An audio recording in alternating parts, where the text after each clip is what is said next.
July was another huge month for Hawaii tourism, and visitors from China and Korea are seeing big jumps. Joining us this morning is Dr. Carl Bonham from the University of Hawaii Economic Research Organization. He's the executive director. Good morning, Carl. Great to see you. So I know a lot of salespeople are breathing a sigh of relief after seeing this report. So what do you see in terms of these visitor jumps and what you're looking at in terms of the Asia market?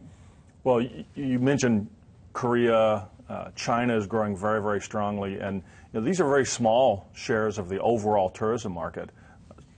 Combined, Korea and China make up maybe 3.5% of our market, but they're growing so fast that they're actually contributing a large share of the overall growth. So that market, also including Australia and New Zealand, is growing around 30% a year.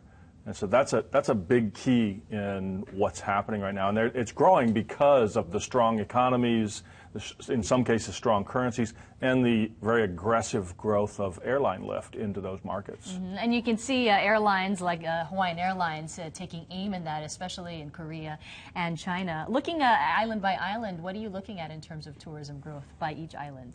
So the recovery hasn't been even.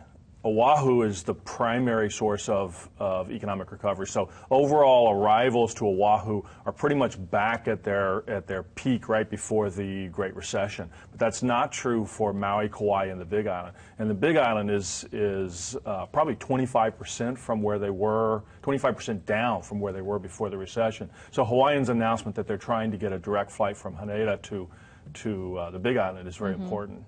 What about how long this boom will last? I know like a lot of the tourism officials are hoping it will continue, right? Well, there's a limit to how long it can go on because we are filling up. And as I said, Oahu has recovered the most.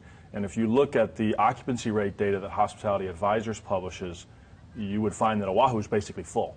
So Waikiki is full all summer. We're talking about occupancy rates of close to 90%. Wow. And now if you looked at the Big Island, you'd see peak occupancy rates in the summer period of about 70%. So what happens is the growth has to occur on the neighbor islands, and then you fill up the non-peak seasons, and then you're pow. Then you need to grow spending, right? We need room rates to go up. We need the higher spending visitors. All right. Well, Dr. Carl Bonham, it's great to see you, and hopefully we'll see more and greater tourism numbers in the coming months. We appreciate it. Thank you.